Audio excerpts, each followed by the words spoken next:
마크 페닝턴 교수의 이야기를 계속해서 들어보자. 하이에크의 주요 이론은 인간이 이성적인 존재가 아니라는 것입니다. 인간의 행동은 불완전한 지식에 기초합니다. 가장 똑똑한 인간도 자기가 속한 사회의 한 부분일 뿐 상대적으로 무지합니다. 이 기본적인 통찰에서 하이에크의 주요 이론이 나옵니다. 그의 주요 이론은 계획자의 부족한 지식 때문에 중앙 경제 계획은 실패하기 쉽다는 것입니다. 하이에크는 경쟁적인 과정에서 많은 의사결정자가 다양한 결정을 내리는 환경에서 의사결정을 선택하는 것이 좋다고 말합니다. 노력하고 배우고 진화하는 과정을 통해 어떤 결정이 옳고 어떤 결정이 실패하는지 알 수 있다는 것입니다. 하지만 개인이나 기업이 아니라 정부가 모든 의사결정을 하면 실수할 가능성이 높아집니다. 그 실수는 지대한 영향을 미치죠. 이게 하이에크의 주요 사상입니다. 하이에크의 사상은 소비에트 연방 같은 대규모 중앙계획 시스템이 효과적으로 작동하지 않는 이유를 설명합니다. 많은 사람들이 원했던 경제 성장이나 일반적인 번영을 이뤄내지 못했습니다. 화폐 및 경기 변동에 관한 연구로 하이에크는 말년이 1974년에 노벨 경제학상을 받았고 그의 사상은 정치 이론 또는 정치 철학으로 중요하게 받아들여졌다. 영국의 마가렛 대처는 보수당 당수가 됐을 때 하이에크의 책으로 테이블을 내리치며 이렇게 말했다. 우리가 믿어야 할 것은 바로 이것입니다. 마가렛 대처는 왜 그렇게 하이에크를 신뢰했던 것일까? 선거가 있던 1979년 영국은 불만족스러운 겨울을 보내고 있었다. 경제가 치명적인 침체에 빠져 있었기 때문이다. 영국 국민들은 대처의 보수당 정부를 선택했고 영국 최초의 여성 총리가 된 대처는 하이에크의 신자유주의에 기반을 둔 대처리즘을 표방했다. 대처리즘은 곳곳에서 국가와 정부의 활동 영역을 축소시켰다.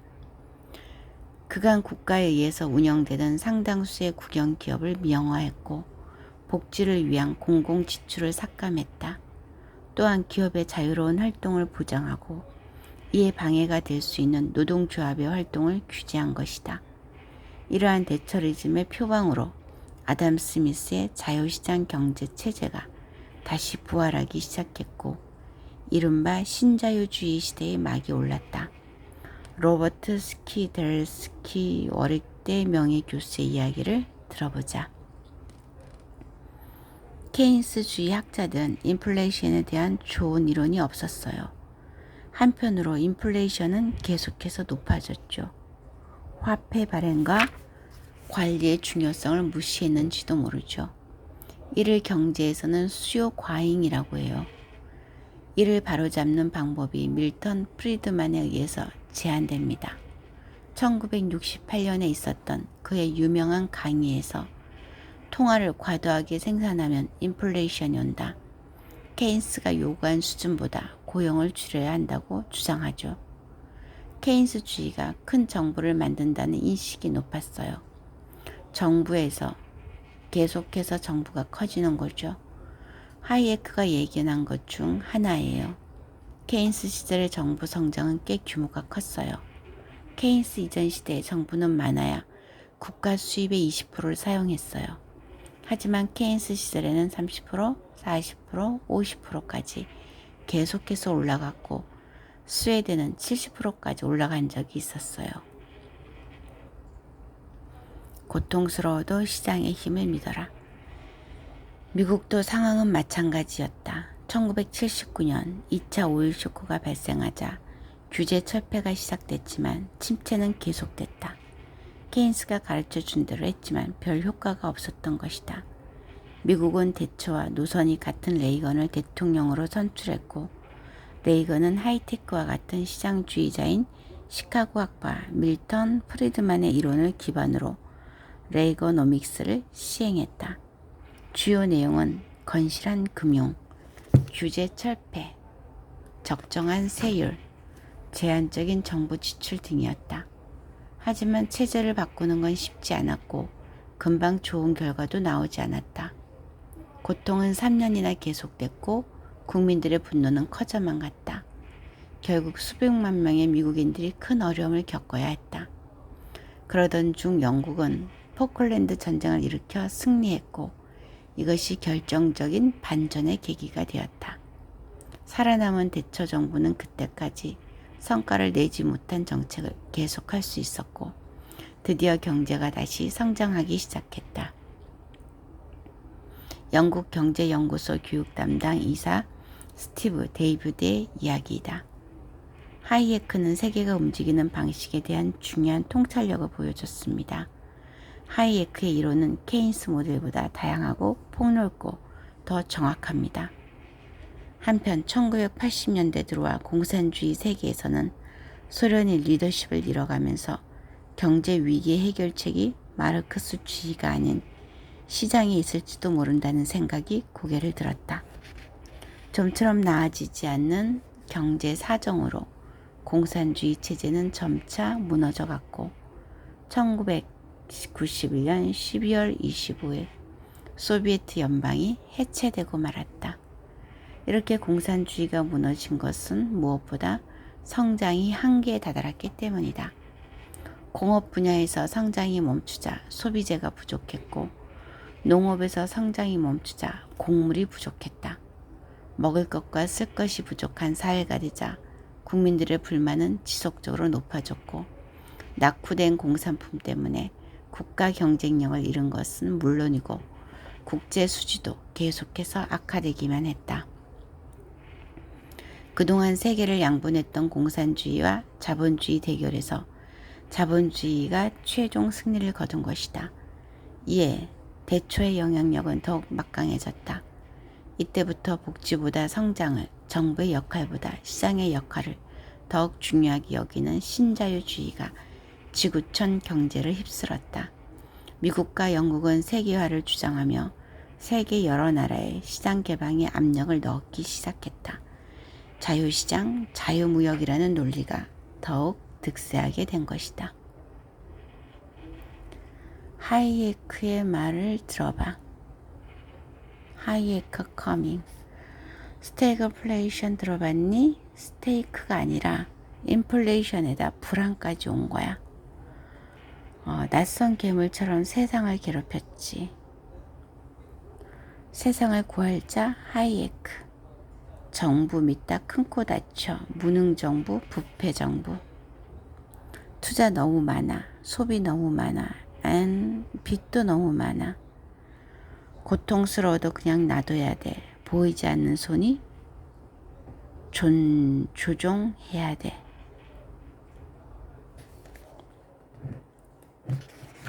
글로벌 경제와 위기의 도미노. 그 결과 세계는 글로벌 경제 체제에 돌입하게 됐다. 또 미국과 영국은 금융산업을 무기로 세계화에 성공했고 급기야 새로운 자본주의 형태인 금융자본주의를 탄생시켰다. 하지만 이러한 금융자본주의가 또다시 전 세계적인 금융위기를 초래할 수 있다는 것을 예측한 사람은 거의 없었다. 첫 번째 파도는 멕시코를 엄습했다. 1990년대 초반까지만 해도 멕시코는 연 140%에 달했던 물가 상승률을 10% 미만으로 떨어뜨렸고 그 전까지 1에서 2%에 불과했던 경제 성장률을 4% 안팎까지 끌어올리며 승승장구하고 있었다. 하지만 1994년 멕시코는 개방에 대한 압력으로 OECD에 가입하고 우루과이 라운드 타결로 WTO가 출범하면서 전면적인 시장 개방을 할 수밖에 없었다. 문제는 이때부터 시작됐다. 경상수지가 급격하게 악화되고 페소화의 가치가 급락하면서 경제 위기가 온 것이다. 대외 시장 개방의 여파는 일파만파로 번지기 시작했다. 수입이 증가하고 수출이 부진해지자 만성적인 적자에 시달리게 됐고 외환 보유고도 바닥을 보이기 시작했다. 결국 멕시코 경제는 한치 앞을 내다볼 수 없는 소용돌이에 휩싸였다. 준비가 덜 된 상태에서 자본과 금융의 전면적인 개방이 어떤 위기를 불러오는지 여실히 보여준 사건이었다. 이후 1997년에 발생한 아시아 국가들의 연쇄적인 금융위기 역시 비슷한 전철을 밟았다. 태국, 말레이시아, 한국, 인도네시아 등의 국가가 금융자본주의 이후 모두 고속 성장하는 모습을 보였지만 그것은 거품으로 만들어진 인플레이션에 불과했고 최종적으로는 급격한 디플레이션으로 가는 하나의 과정에 불과했다. 결국 2008년 철옹성이라 생각했던 미국까지 금융위기에 휩싸이고 2010년 유럽으로도 금융위기의 불길이 번졌다. 사람들은 절망하기 시작했지만 이제 세계는 어느 누구도 통제할 수 없는 상태에 이르렀다. 물론 세계화가 전례 없는 풍요를 가져다 준 것도 사실이다. 하지만 세계화가 시작되면서 부와 빈곤의 양극화가 가속화되고 불평등이 더 커졌다는 것 또한 사실이다. 그러자 케인스주의자들은 이번 위기의 원인을 신자유주의가 괴물 금융을 키웠기 때문이라고 비판하기 시작했다. 영국 캠브리지 대학교 사회학과 제프리 잉햄 교수의 이야기다. 케인스는 금융을 나쁘진 않지만 위험하다고 생각했습니다. 케인스는 꾸준히 금융의 파괴력을 의심했습니다. 격렬한 변동과 투기가 난무하는 주식시장에 대해서도 그렇게 생각했습니다. 케인스는 투기에 대해 글을 쓰기도 했지요. 반면 하이테크의 추종자들은 이를 반박했다. 과도한 정부의 지출이 이번 금융위기의 주범이라는 주장이었다.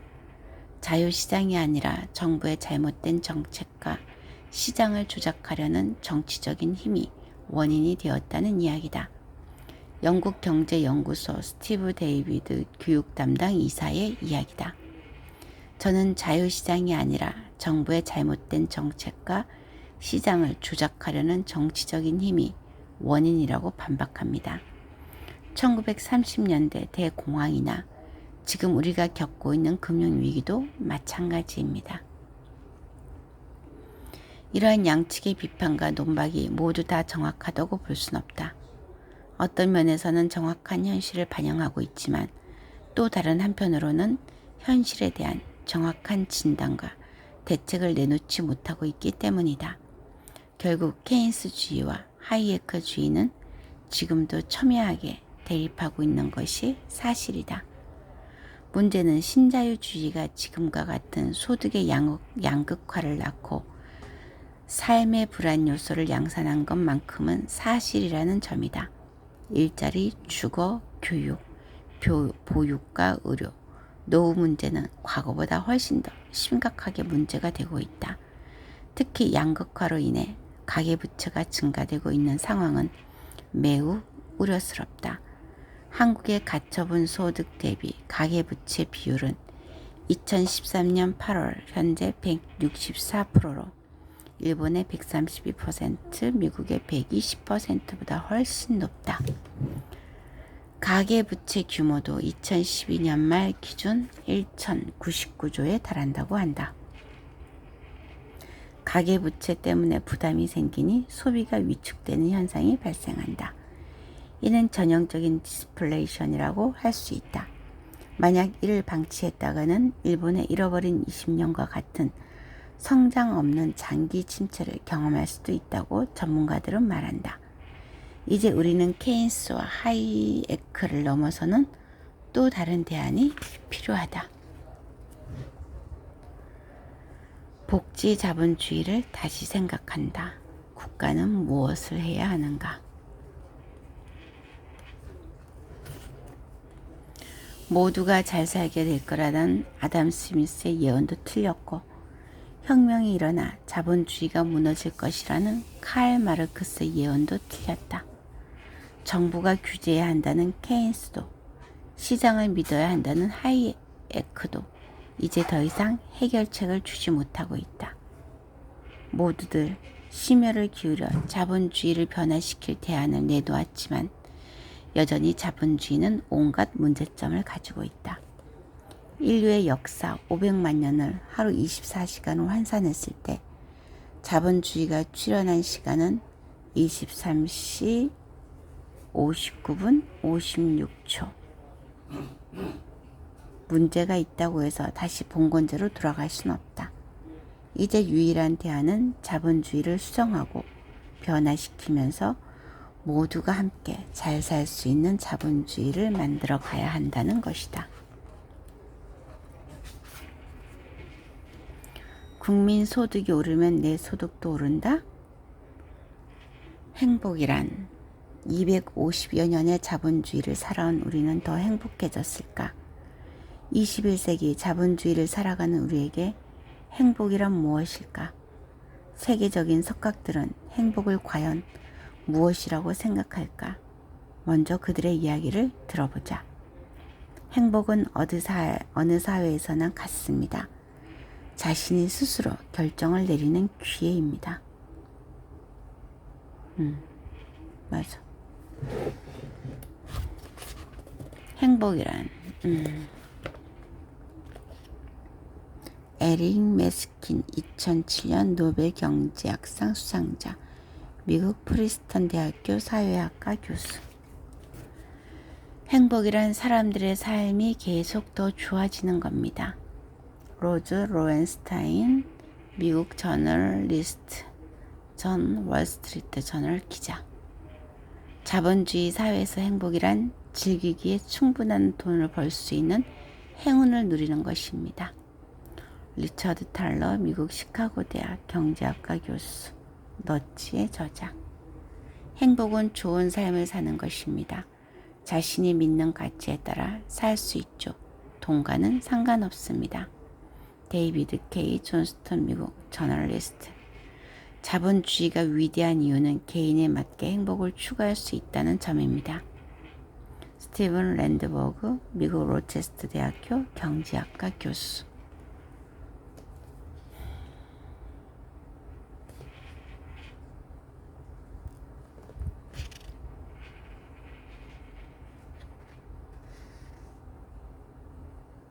나는 에릭 맥스킨 교수님의 말이 제일 와닿는다. 자신이 스스로 결정 내리는 기회. 자본주의를 바꿔라. 2011년 9월 17일 세계 자본주의의 심장인 뉴욕의 월가 한복판에 1,000여 명의 시위대가 모여들었다. 그들은 월가를 점령하라는 구호 아래 금융자본의 탐욕을 지탄하고 양극화와 빈부격차 해소를 촉구하는 점거 시위를 벌였다. 월스트리트에서 위험 분석사로 일했던 카랑 카슈샤는 자신이 시위를 하는 이유를 이렇게 설명했다.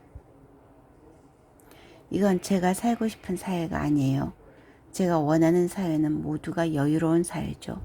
힘들게 일하며 청구서, 고지서를 내려고 두세 개 일을 하지 않아도 되는 것이죠. 제가 살고 싶은 곳은 살기 위해 일하는 게 아니라 일하기 위해 사는 사회예요. 나도 공감 100%. 살기 위해 일하는 게 아니고 일하기 위해 사는 사회.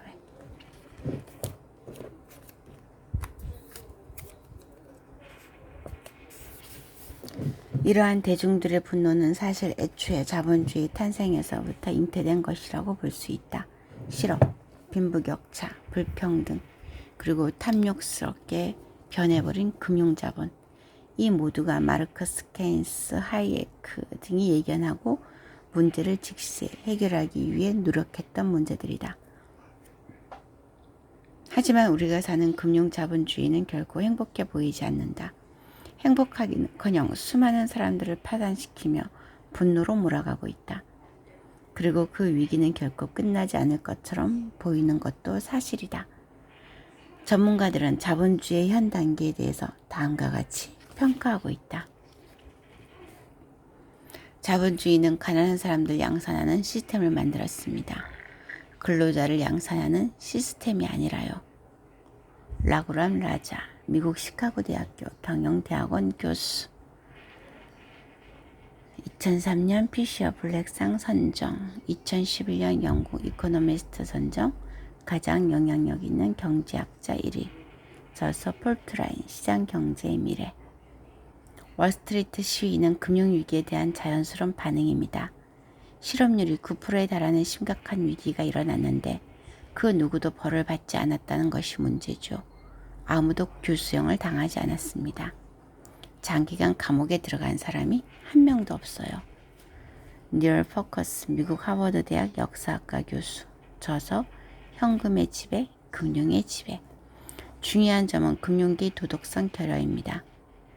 예전과 비교할 때 확실히 그렇습니다. 어떤 산업이든 어느 정도의 윤리적 틀이 필요합니다. 금융은 특히 더 그렇죠. 그렇다면 이제 우리는 자본주의에서 희망을 발견하기는 힘든 것일까? 소득은 계속해서 불평등해지고 약자들은 점점 더 소외될 운명일까? 그렇다면 우리는 자본주의를 버려야만 할까? 하지만 우리가 만나본 석각들 중 자본주의를 버려야 한다고 주장하는 사람은 단 한 명도 없었다. 그렇다고 실패한 공산주의를 다시 불러올 수도 없는 일이다. 방법은 하나. 고장난 자본주의를 고쳐 쓸 수밖에 없는 것이다. 미국 로체스터 대학교 경제학과 스티븐 렌즈버그 교수의 이야기다. 겨우 200년 전 산업혁명 이후 안정적으로 생활한 인구가 급격히 증가하는 현상이 나타났습니다. 상당수의 사람들을 가난에서 벗어나게 한 유일한 힘이 바로 자본주의입니다. 아마도 몇 가지는 수정이 되더라도 제발 유일하게 기능하는 자본주의를 내다버리지 않게 조심해야 합니다. 이제까지 많은 사상가들이 제시했던 자본주의 해법이 모두 실패했다면 이제 우리가 할 일은 다시 문제의 원인을 분석하고 보다 근본적인 해결책을 찾는 일이다. 그리고 이러한 과정을 통해서 정부도 시장도 아닌 자본주의를 이끌 새로운 주인을 찾아야 한다. 세계적인 석학들도 공통된 의견을 보이고 있다. 스티브 데이비드 영국 경제연구소 교육 담당 이사. 저서 제국주의의 역사. 우리의 궁금증은 문제의 원인에 대한 것입니다. 잘못된 자원 분배와 가난, 극단적인 임금 격차, 선진국보다 개발이 미진한 나라들도 문제죠. 마커 페닝턴, 영국 런던 대학교 공공정책과 정치경제학 교수. 저서 시장경제와 사교획경제. 어떤 종류의 자본주의를 원하는지 물어야 해요. 아무도 자본주의를 완전히 버려야 한다고 하지 않을 거예요. 왜냐하면 다른 시스템이 작동하지 않는다는 증거가 있으니까요. 높은 생활 수준을 걱정한다면 말이죠. 문제는 심하게 규제받는 통제된 자본주의를 원하는지 아니면 자유의지가 있는 가볍게 통제받는 자본주의를 원하는지에 달려 있어요. 이 금융위기의 원인을 찾는 논쟁은 아주 중요해요. 그렇다면 우리는 자본주의가 지닌 문제의 가장 본질적인 면으로 접근해야 한다. 그것은 바로 소득의 불균형에 대한 문제이다. 케인스와 하이에크가 궁극적으로 해결하려고 했던 문제 역시 바로 소득의 불균형에 따른 불평등에 대한 것이고 또 그것을 어떻게 바로잡을 것이냐 하는 것이었기 때문이다.